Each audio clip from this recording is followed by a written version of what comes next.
There is a legend of a helm dropped by the gods to earth, and it is said whoever wears the helm will be immortal.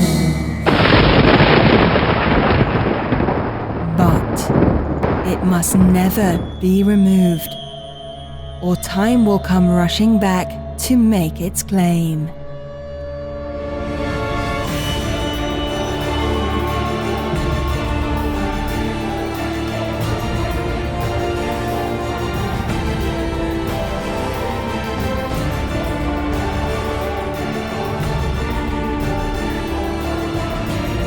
This summer, there's a new Viking in town.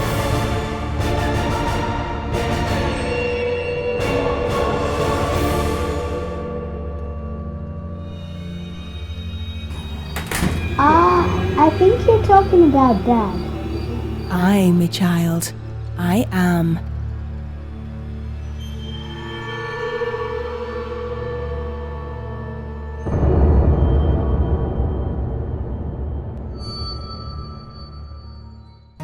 Hi, my name is Chris, and I like to make things. I just moved back to Canada, so I'm going to be making this project in my parents' house. Thanks, guys. Okay, enough chit-chat.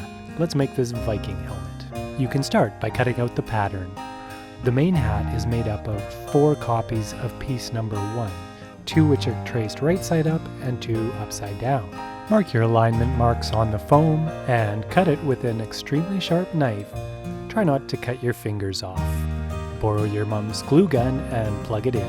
While you're borrowing, see if you can figure out where your mom keeps her wax paper. The idea of the wax paper is to create a surface that the glue doesn't stick to. An even better alternative is a silicone baking sheet, but mine is on a boat in the middle of the ocean.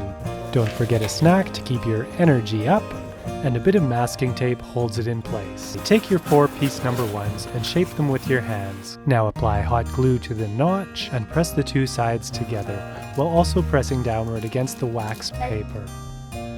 Hold it there for about 20 seconds or until the glue has hardened. Repeat on the other 3 pieces. Now glue 2 number 1 pieces together, making sure the cut marks face each other. You can only glue about 5 centimeters at a time or it gets totally out of control.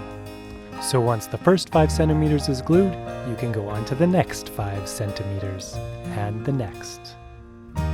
Repeat the same process to the other half, and once that's done, the 2 halves get glued together. Now I should point out that this would probably be easier with contact cement, but I am trying to avoid toxic glues as much as possible. Now cut out piece 6 by tracing around it once, then flipping it over for the other half. Glue piece 6, aligning the center line with the center line of the helmet. Glue it on section by section, just like you did for the main hat. Now you can try it on and see if it fits. It should fit over your ears.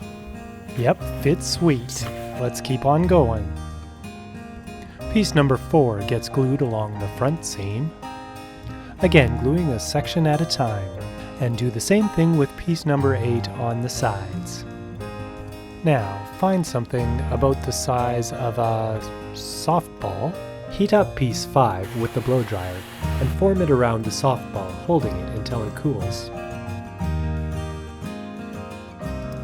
Then glue it right on top. Cut 2 of piece number 2, then cut 2 more of the rim around piece number 2, and then glue them together. Line up the back of piece 2 with the center of piece 8 and glue.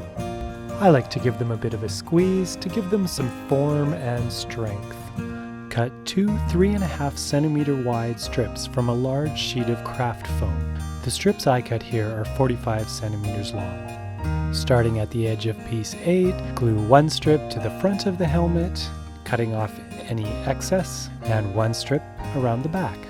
You can now attach the nose guard, give the nose a little pinch, and give the neck guard a little curl. To make the horns, start by gluing the outsides together. Again, remembering just to glue small sections at a time. Now it's time to glue the inside edge, which is trickier because you have nothing to press down against. found what worked for me was to use a piece of waxed paper to keep the glue from sticking to my fingers while I held the edges together. We'll cover those messy seams with a thin strip of foam. Cut a little strip of waxed paper to put in the middle of piece 10. This will keep the glue from sticking the two sides together. And glue the cap over the tip of the horn. Glue the two little half circles on either side of strip 8. Then apply glue to the bottom edge of the horn and put it in place. Grab your 5-minute 2-part epoxy, mix up a small batch, and use that to make some rivets. Once the rivets are dry, you can paint the whole thing black. Though I'll leave the horns because they're going to end up white. Like this. On my second coat of white paint before it's dry, I add some little brown marks and then blend them in with the white. Now crack open some metallic wax paste. Normally I would use Rub and Buff, but today I'm trying something different. I'm using Deco Art Metallic Luster. Wearing rubber gloves, apply a small amount to your finger and gently rub it over the black paint. Now smile, you're done. This is a fantastic pattern, let me just say, because you can start off with something very basic if you don't put all the bells and whistles, right? That's super solid starting point for a sweet helmet, and you can go all the way up to crazy, I'm a crazy Viking / whatever thing and just go crazy. Or you can go somewhere in between, right? Just a simple helmet with a couple horns. It's up to you. You choose your own adventure. So yeah, if you want to get your hands on the pattern, it's up there. Click on the link or in the link below. Oh, and I'm going to do a podcast with my brother-in-law. So if you have any questions for me, just put them in the comments below and I will try and answer those in the podcast in a couple weeks. Viking helmets for all and all for Viking helmets. Thanks for watching. You guys are super great. Actually, I don't even know you. I know some of you, and you're super great.